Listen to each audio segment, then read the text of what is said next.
Hello दोस्तों, कैसे हो आप सब। आप सभी के अपने यूट्यूब चैनल एसएससी पांडव पे आप सभी का स्वागत है। मेरा नाम Nakul Chaudhary and right now I am selected the post of preventive officer in Goa customs.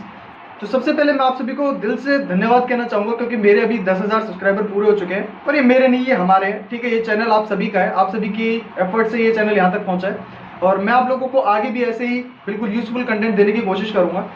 तो आज जो मैं ये वीडियो बना रहा हूँ, इसका यार कोई मतलब स्ट्रेटेजी से या कोई गाइडेंस से इसका कोई ताल्लुकात नहीं है। ठीक है, ये वीडियो सिर्फ मैं अपनी एक स्टोरी बताना चाहता हूँ कि कैसे मैंने 573 रैंक हासिल करी थी 2021 में, और मतलब उसकी बैक स्टोरी क्या थी, क्या क्या चीजें मैंने फेस करी थी। ठीक है, सो आफ्टर सिलेक्शन मैंने अपना एक जगह इंटरव्यू भी दिया था, उधर ये चीज मैंने बताई थी। उधर थोड़ा फन इंटरव्यू था जिसके अंदर मैंने बताया मैं पबजी वगैरह खेला करता था। तो ये चीज तो फन वाली चीजें जो एक तरफ थी। तो उसके बाद असल में ऐसा क्या क्या हुआ था, वो चीज़ हम इस वीडियो में मैं आप लोगों को अपनी एक स्टोरी के थ्रू बताने वाला हूँ। ठीक है, सिलसिला कुछ ऐसा शुरू होता है कि जब मैं कॉलेज में था, हम 3 दोस्त थे। ठीक है, मैं और मेरे 2 दोस्त और थे, और कॉलेज के अंदर हमारा बहुत मतलब इस तरीके से नाम था कि ये तीनों साथ रहते हैं और मजे मारते हैं। ठीक है, लिटरली हमने बहुत मजे किए थे कॉलेज के अंदर। और जो हमारे क्लास के टीचर्स भी थे, ठीक है, मैंने बीए पॉलिटिकल साइंस से करी है, उसके अंदर हम 3 ही बंदे पूरी क्लास के अंदर, जैसे कि पूरी क्लास पढ़ने वाली थी, हम 3 ही बंदे ऐसे थे जो सिर्फ मजे करते थे, क्लास में भी नहीं जाते थे, कभी जाते थे कभी उठ के आ जाते थे।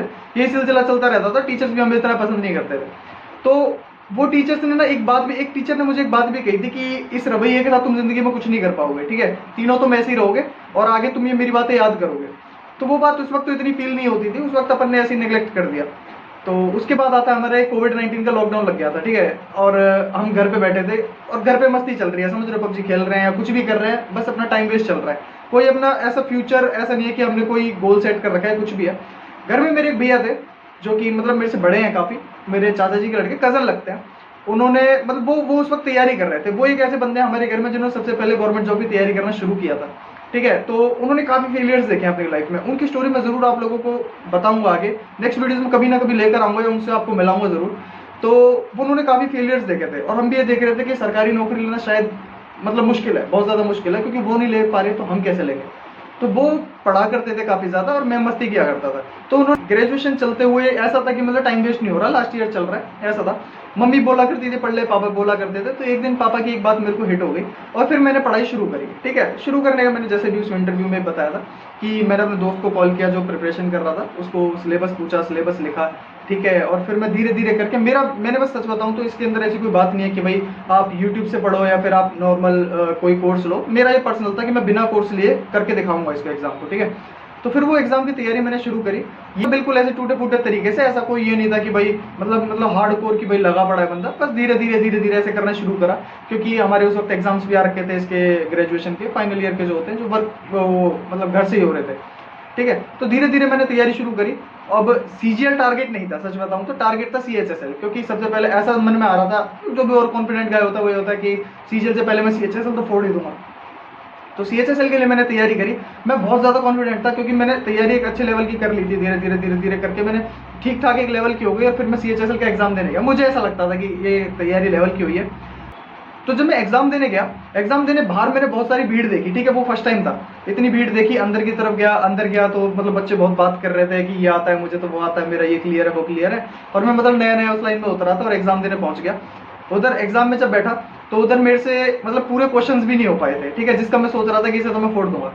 वापस जब मैं ऑटो में बैठ कर आया तो सच बताऊं तो मेरी आंखें में आंसू था कि मतलब नहीं कर पाया मैं। ठीक है, वो दिन मेरे लिए लाइफ चेंजिंग दिन था मेरा, सच बताऊं तो ऑटो में मैं घर आया, रोता हुआ घर आया। वो मतलब बहुत एक नमी वाले आंसू थे जो चुपचाप बस बह रहे थे और मैं बैठा था।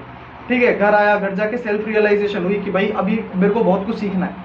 ठीक है, फिर ये जुनून चालू हुआ। फिर मैंने ये फॉर्म भरा था 2021 वाला।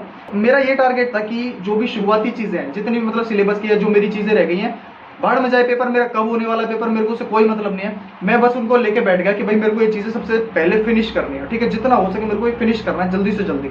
ठीक है, तो अब मेरे को टाइम का भी अंदाजा नहीं है, ठीक है, कि मैं कितने घंटे पढ़ रहा हूँ, लेकिन मेरे को ये है कि मेरे को फिनिश करना है जल्दी से जल्दी। फटाफट सिलेबस फिनिश किया सारा का सारा, मतलब एक सीरीज वाइज लपेट दिया, नोट्स बनाता गया, करता गया, नोट्स बनाता गया, करता गया, फिर उनको रिवाइज करता गया। क्योंकि सच बताऊं ना, आप एक बात हमेशा ध्यान रखना, आप मेरी स्ट्रेटजी फॉलो करें, किसी की भी स्ट्रेटजी फॉलो करें, लेकिन ऑनेस्टली बता रहा हूँ मैंने किसी की स्ट्रेटजी फॉलो नहीं करी थी, वो मेरी खुद की बनाई हुई थी। क्योंकि एक पर्सपेक्टिव मेरा ये था कि जितने भी बंदे तैयारी कर रहे हैं अगर वो सेम ही करेंगे तो सेम ही लेवल रहेगा उनका। ठीक है, मेरे को कुछ हटके करना था, कुछ अलग करना था। तो वो मैंने नोट्स को कम से कम भी 20-25 बार रिवाइज किया कि नोट्स के अंदर एक भी चीज ऐसी ना रह जाए जो मेरे को दिक्कत है। ठीक है, अब वो नोट्स वाला पोर्शन जब खत्म हुआ फिर मैं बुक्स पे आया। बुक्स मैंने सबसे पहले किरण खरीदी थी, क्योंकि ये गाइडेंस भैया की रही थी कि बुक कौन सी लेनी है। उन्होंने किरण बताया था, मैंने किरण ली, किरण पढ़नी शुरू करी। देखा बहुत मोटी किताब थी लेकिन पढ़नी शुरू करी। अब वो चीज समझ सकते हो कि एक बच्चा जिसकी आंखों में सपना है कि उसको मतलब नहीं है कि उसकी क्या नौकरी लगने वाली है, उसको बस ये है कि बस अब मेरे को ये फोड़ना है एग्जाम, ठीक है, मेरे को फर्क भी नहीं पड़ता मेरी क्या रैंक है, ये मैंने कभी भी नहीं देखा। बस एक जुनून है कि बस मेरे को ये करना है, ठीक है, मेरे को ये बुक खत्म करनी है या मेरे को ये वाली बुक खत्म करनी है। तो मैंने किरण पब्लिकेशंस उठाई और उसको पढ़ना शुरू किया, ठीक है, पढ़ा पढ़ा पढ़ा पढ़ा, बहुत पढ़ा मैं उसको, मतलब सच बता रहा हूँ, मैंने वो बुक को 2 बार लपेट दिया पूरी बुक को। एक चीज ही मेरे माइंड में क्लियर थी कि कोई भी चीज में अगर मेरे को परफेक्शन हासिल करनी है ना, तो मुझे उसे मल्टीपल टाइम्स करना पड़ेगा, ठीक है।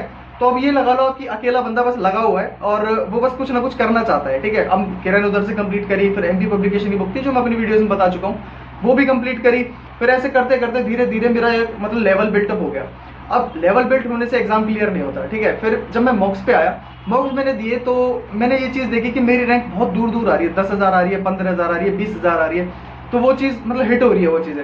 तब मेरी एक लड़के से मुलाकात हुई, मुलाकात नहीं, टेलीग्राम पे ऐसी बात हुई कि भाई साथ में मॉक दे लें, क्योंकि एक वीकेंड पे मौका आया करता था ओलिव मॉक का, और ग्रुप्स के अंदर डिस्कशन कभी कभार कर लेते थे कि भाई कितना किसका स्कोर आया। तो उधर से मेरी उस बंदे से बात हुई, तो वो मेरे लिए वो भी एक लाइफ चेंजिंग पॉइंट था, क्योंकि मेरे को एक ऐसा पॉइंट मिल चुका था, एक टकरार देने वाला इंसान मिल चुका था, ठीक है। अब आप सोच रहे हो कि एक रूटीन बन चुका है मेरी लाइफ में कि मेरे को डेली मॉक देना है, उस बंदे के साथ ही देना। हम दोनों ने मिलकर रूटीन बनाया कि साथ में मॉक देंगे और मतलब एक दूसरे से आउट परफॉर्म करने की कोशिश करना है, ठीक है, एक दूसरे से बेहतर करने की कोशिश करना है। अब उस वक्त आप एक बंदे की मतलब मेंटेलिटी समझ सकते हो कि जिसके पास फिलहाल किसी की कोई गाइडेंस नहीं है, उसको ये नहीं पता कि वो जो कर रहा है वो सही भी है या नहीं, हो सकता है वो गलत हो, ठीक है, जिस तरीके से वो तैयारी कर रहा है। बस एक जुनून है आंखों में कि करना है, ठीक है। मैं रात को सो रहा हूँ, मतलब ये मान लो ऑनेस्टली बता रहा हूँ, मेरे को नींद भी नहीं आती थी रात को, और ये रूटीन मैंने फॉलो किया हुआ था कि 10 बजे मुझे सोना और 4 बजे मुझे उठना है। कई बार रात को ऐसे ही लेटा रहता था, नींद नहीं आती थी, परेशानियां लगती थी, ठीक है, कि मतलब ऑनेस्टली सच बताऊं तो फैमिली प्रॉब्लम्स होती हैं और भी कई परेशानियां होती हैं। तो वो चीजें बैठ के मतलब आंखें नम हो जाया करती थी गाना सुन। तो यही सिलसिला चल रहा था। सुबह 4 बजे उठने का रहता था, मैं 4:15 का अलार्म भरता था, 4 बजे उठ के उस अलार्म को बंद कर दिया करता था, ठीक है। एक जुनून है, वो पागलपन है। और आंख खुलते ही मॉक देता था, उस बंदे को कॉल करता था, साथ में मॉक देते थे और एक दूसरे से बेहतर करने की कोशिश करते थे। तो वो बंदा यहाँ पर था और मैं यहाँ पर था, ठीक है। फिर धीरे धीरे धीरे धीरे मैंने इंप्रूव करना शुरू किया, वो बंदा भी इंप्रूव कर रहा था, क्योंकि एक सेंस ऑफ कंपटीशन आ गया था कि मुझे इससे बेहतर करना है, ठीक है। उधर से मैथ्स, इंग्लिश, ये सारी चीजें मेरी बेहतर होनी शुरू हो गई, क्योंकि मुझे पता है कि मेरे को मतलब ये बंदे से बेहतर करना है। मेरे को ऐसी तैसी में जाए एग्जाम, पेपर में क्या होगा मेरे को घंटा फर्क नहीं पड़ता, ठीक है। मॉक्स देता रहता था डेली, और ये वाली बात मैं पहले ही बता चुका हूँ, एक कमरे में रहता था और सुबह से शाम तक ना मेरी किसी को यही नहीं पता कि बंदा है भी घर पे या नहीं, ठीक है। पड़ोस में ताऊ जी रहते, ताऊ जी कई बार ऐसे क्या करते थे, नकुल कहीं बाहर गया हुआ है क्या, ठीक है, घर पे नजर ही नहीं आता। सारे भाई बंधु जितने भी हैं सबसे कट ऑफ हो गया था, दोस्तों से कट ऑफ हो गया। ये चीज नहीं करनी है लाइफ में, ठीक है। ये चीज भी मैं आगे कभी आपको एक्सप्लेन करूंगा कि ये चीजें नहीं करनी है, क्या नहीं करना है लाइफ में। तो बस एक ही जुनून लगा हुआ है कि बस बेहतर करना है, बेहतर करना है, बेहतर करना है, खुद से बेहतर करना है, ठीक है। उस दौरान अब क्या हुआ कि एक मोमेंट आने के बाद ना मेरा स्कोर स्टक हो गया, और मैं उस वक्त काफी परेशान हूँ, ठीक है, कि क्यों स्टक हो गया, अब मैं इंप्रूवमेंट क्यों नहीं कर पा रहा हूँ, ठीक है।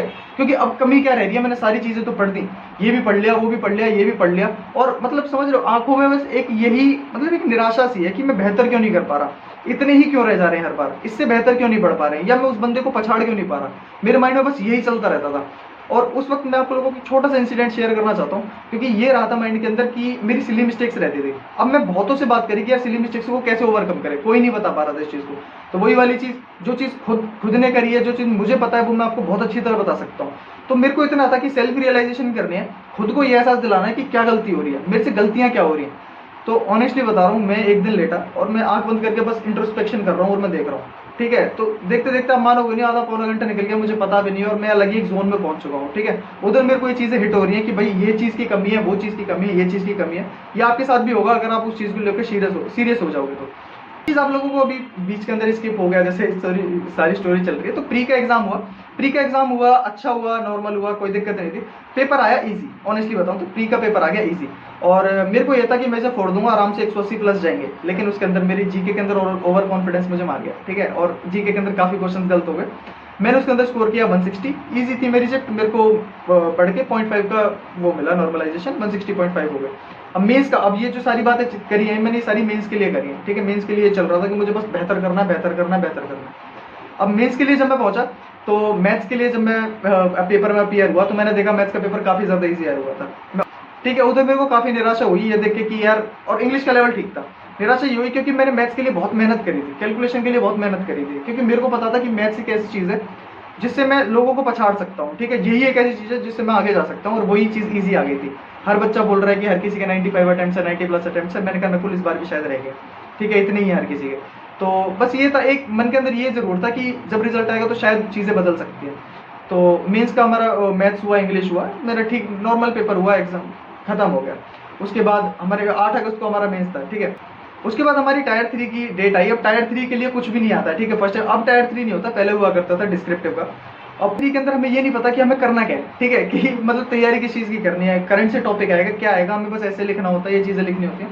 तो कम ही टाइम मिला था, उसके अंदर जितना पढ़ सकते थे पढ़ के अपन ऐसे लिख के आ गए। अब उधर मेरे से हो गई एक ब्लंडर, ठीक है, जिससे मुझे लगा शायद मेरा सिलेक्शन ही नहीं होगा। जहाँ हमको रोल नंबर लिखना होता है, वो रोल नंबर के अंदर मुझसे हो गई कटिंग। अब उस चीज़ को कोई मतलब हटा नहीं सकता उसको, ठीक है, वो मेरे से हो गया। अब घर आके बस एक ही निराशा है कि शायद सीट रिजेक्ट हो जाए, शायद सीट रिजेक्ट हो जाए। पहले हुआ करता था सीट रिजेक्ट हो जाती थी, ठीक है, बस एक ही प्रार्थना चल रही है डेली की, बस सीट रिजेक्ट ना हो, सीट रिजेक्ट ना हो। फिर मेंस का रिजल्ट आया। मेंस के अंदर मेरे अच्छे मार्क्स थे, मैं काफ़ी खुश हुआ। मेरे 190 मार्क्स इसके अंदर मैथ्स के अंदर थे, और इंग्लिश के अंदर मेरे 179 मार्क्स थे, ठीक है। तो मेंस के अंदर मैंने काफ़ी अच्छा परफॉर्म किया था। अब टायर 3 की टेंशन थी कि क्या होता है, और एक दिन फिर टायर 3 का रिजल्ट आया, बस सब खुश हुए, मैं भी खुश हुआ, परिवार पूरा खुश हुआ। उस दिन पापा से गले भी लगा कि पापा यस, कि मेरा ये टायर 3 का हो चुका है। टायर 3 मतलब सीट पास हो चुकी है, अपने को मतलब नहीं है कि नंबर कितने आ रहे हैं, ठीक है। टायर 3 हुआ, फिर हमारी टाइपिंग हुई, टाइपिंग होने के बाद फिर डीवी हुआ, डीवी के लिए मम्मी को लेकर गया था, और फिर फाइनल रिजल्ट आया। जब फाइनल रिजल्ट आया तो मतलब मैं अपने दोस्तों के साथ था, रास्ते में था, मैंने अपनी ये रिएक्शन वीडियो भी अपलोड की हुई है। तो फाइनल रिजल्ट जब देखा तो उसके अंदर मेरी ऑल इंडिया रैंक 573 थी, और मुझे भी नहीं पता वो कैसे आ गई, ठीक है। आज भी नहीं पता कि मतलब मेहनत करी ऐसी बात नहीं है, लेकिन इतनी मेहनत में जो लोग और मेहनत कर रहे थे उनसे भी मैं बेहतर कर पाया।